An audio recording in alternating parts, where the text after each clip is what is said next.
जय श्री श्याम भक्तों, आज हम एकादशी मैया की कथा सुनेंगे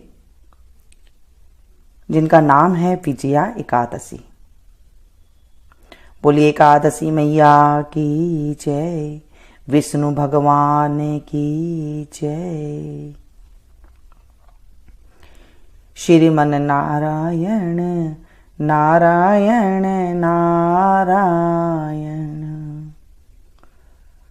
श्रीमन नारायण नारायण नारायण, भजमन नारायण नारायण नारायण, श्रीमन नारायण नारायण नारायण।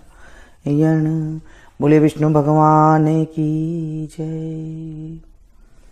धर्मराज युधिष्ठिर बोले कि हे जनार्दन, फाल्गुन माह के कृष्ण पक्ष की एकादशी का क्या नाम है तथा उसकी विधि क्या है, सो सब कहिए।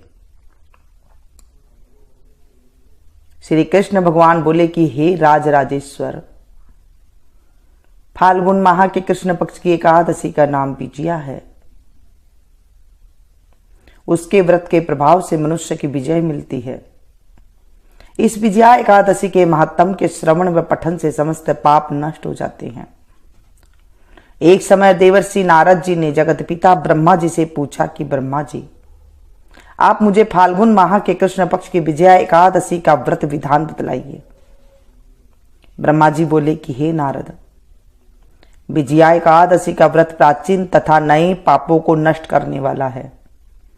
यह समस्त मनुष्य को विजय प्रदान करता है। त्रेता युग में श्री रामचंद्र जी को जब 14 वर्ष के लिए वनवास हो गया, तब वह श्री लक्ष्मण जी तथा जानकी जी सहित पंचवटी में निवास करने लगे।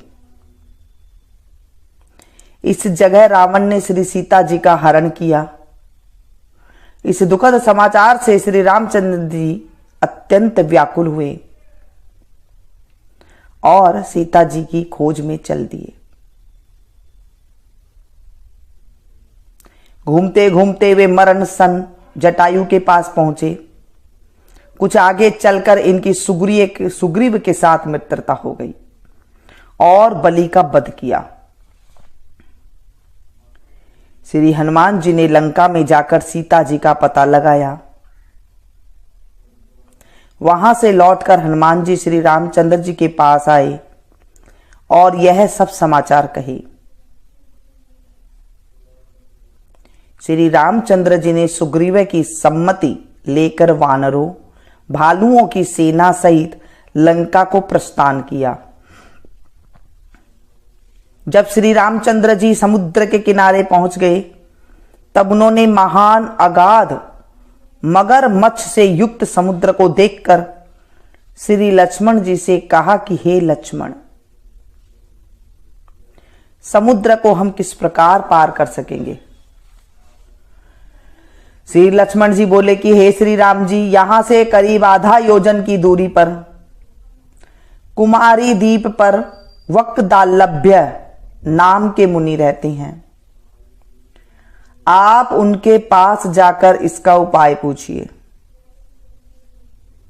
लक्ष्मण जी के वचनों को सुनकर श्री रामचंद्र जी वक्दालभ्य ऋषि के पास गए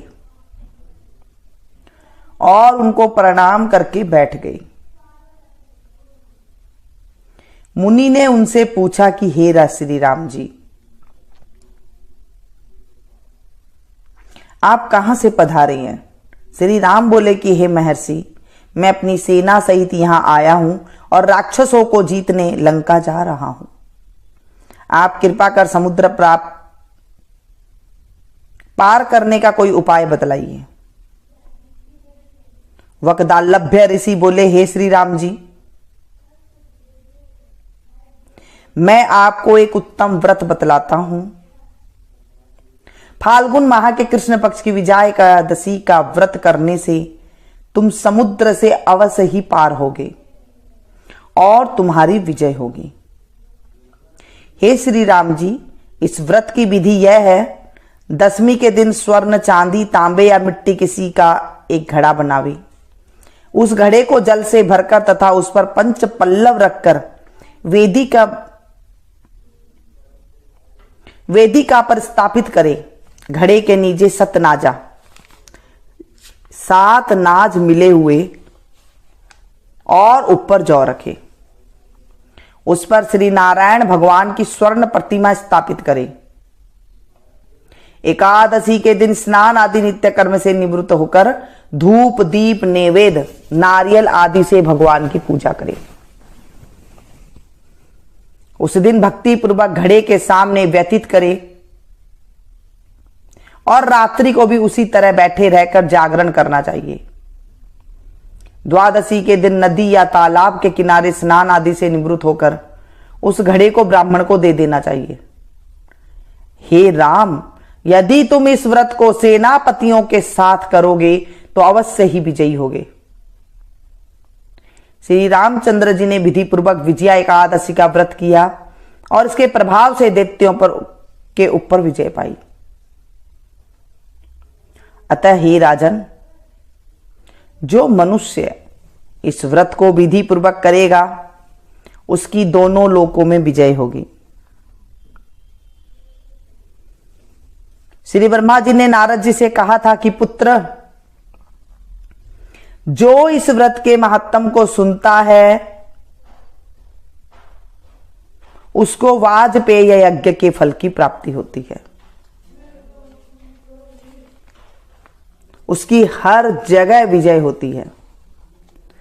बोलिए विष्णु भगवान की जय, एकादशी मैया की जय। आरती युगल किशोर की कीजे, राधे तन मन धन नो छावर कीजे। आरती युगल किशोर की कीजे, राधे तन मन धन नो छावर कीजे। रवि शशि कोटि बदन की शोभा, ताही निरख मेरो मन गयो लोभा।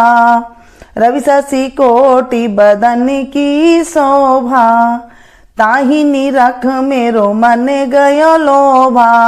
आरती युगल किशोर की कीजे, राधे तन मन धन नो छावर कीजे। गौर श्याम मुख निरखत रीजे, प्रभु को स्वरूप नयन भर पीजे। गौर श्याम मुख निरखत रीजे, प्रभु को स्वरूप नयन भर पीजे। आरती युगल किशोर की कीजे, आरती युगल किशोर की कीजे। कंचन थार कपूर की बाती, कंचन थार कपूर की बाती। हरियाए निर्मल भई छाती, हरियाए निर्मल भई छाती। आरती युगल किशोर की कीजे, आरती युगल किशोर की कीजे।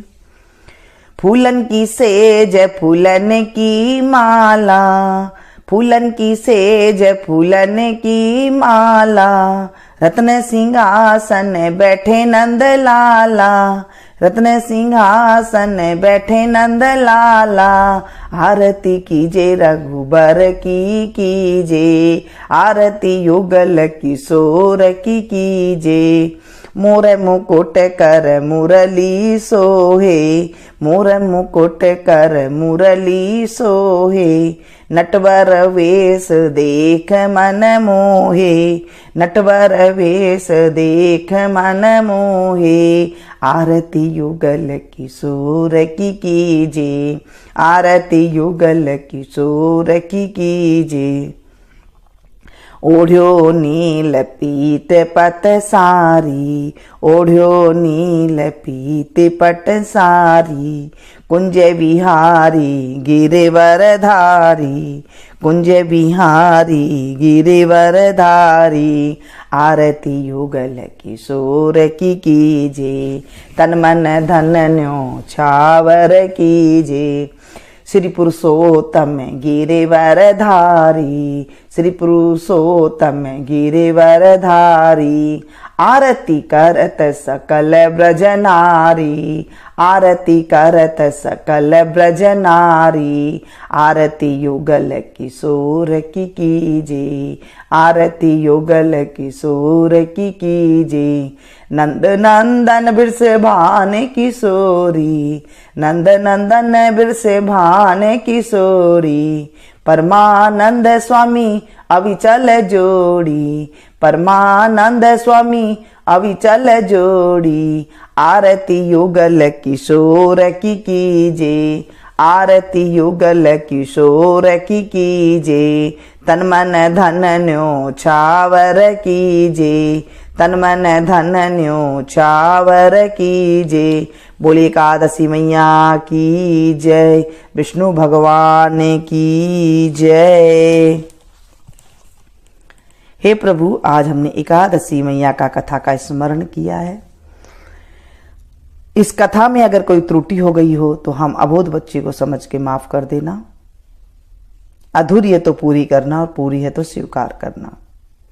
इस कथा को जो पढ़े सुने सुनाए होकारा भरे, उसके जीवन में भी विजय की प्राप्ति देना। हे प्रभु, हमारे जीवन में कोई भी कष्ट हो उसे दूर करना। इस कथा को आप ज़्यादा से ज़्यादा शेयर कीजिएगा ताकि आपको भी कथा सुनाने का, महात्म सुनाने का फल मिल सके और आपको भी जो है विजय की प्राप्ति हो सके। आज एकादशी के व्रत की कथा हमने सुनी है। सुनते ही हमारे जीवन से पाप की निवृत्ति हो जाती है, ऐसा हमारे ग्रंथों में लिखा हुआ है। अगर हम व्रत कर सकते हैं तो बहुत अच्छी बात है, नहीं तो हम सिर्फ अगर कथा भी सुन लेते हैं तो भी हमारे जीवन में पापों से निवृत्ति होती है और पुण्य की प्राप्ति होती है। एकादशी के दिन चावल नहीं खाना चाहिए, एकादशी के दिन बाल नहीं धोने चाहिए, एकादशी के दिन नाखून नहीं काटने चाहिए, एकादशी के दिन बाल नहीं काटने चाहिए, एकादशी के दिन कोई प्याज लहसुन जैसी चीजें नहीं खानी चाहिए। एकादशी के दिन सात्विक खाना खाना चाहिए, सात्विक रहना चाहिए, तो भी हमारे जीवन में पुण्य की प्राप्ति होती है। हम न जाने कितने पाप कर्म करके बैठे हुए हैं, अगर हम छोटे छोटे ऐसे भी पुण्य कर लेते हैं तो भी हमारे जीवन में पुण्य की प्राप्ति होती है। एकादशी के दिन आंवला का सेवन करना चाहिए, इससे भी जो है पुण्य की प्राप्ति होती है और धन की प्राप्ति होती है। ये थी छोटी सी जानकारी। अच्छी लगे तो एक लाइक जरूर दीजिएगा और इसे ज़्यादा से ज़्यादा अपनों के साथ शेयर कीजिएगा। मैं चाहती हूँ कि मेरे जितने भी सब्सक्राइबर फैमिली है वो भी अपनों के साथ शेयर करके और वो भी पुण्य कमा सकें। जब आप किसी को कथा सुनाते हैं तो आपको हाथों हाथ उसका 60% जो पुण्य होता है अपने खाते में आ जाता है, हमारे खाते में आ जाता है और हम पुण्य के भागी हो जाते हैं। तो क्यों ना करें अच्छे काम। इसे ज़्यादा से ज़्यादा शेयर कीजिएगा। मिलती हूँ फिर से एक नई कथा के साथ, नई जानकारी के साथ। तब तक आप लोग देखते रहिए एकादशी की कथा, सुनते रहिए। और अब आ गई है शिवरात्रि। शिवरात्रि के बारे में जहाँ तक हो सके थोड़ी सी विषय में ही आपको ज़्यादा विस्तार से पुण्य कमाने की विधि आपको बताऊंगी, जैसे हमारे बड़े बुजुर्ग किया करते थे। तो ये वीडियो लंबी हो जाएगी, अगली वीडियो में आपके साथ शेयर करूंगी। तो देखते रहिए मीनू संगीत। अगर मेरे चैनल को आपने अभी तक सब्सक्राइब नहीं किया है तो प्लीज कर लीजिएगा। पास में जो घंटे का निशान है ना, बेल आइकन, उसे जरूर दबा दीजिएगा। इससे क्या होगा, इससे होगा ये जब भी जैसे भी मैं कोई वीडियो अपलोड करूंगी उसकी जानकारी आपको तुरंत मिल जाएगी और आप मेरी कोई भी वीडियो को मिस नहीं कर सकेंगे। अगर आपने वो घंटे का निशान नहीं दबाएंगे तो आपको मेरी टाइम टू टाइम वीडियो नहीं मिलेगी और आप मेरी वीडियो से वंचित रह जाएंगे। मिलती हूँ फिर से एक नई वीडियो में। Thank you.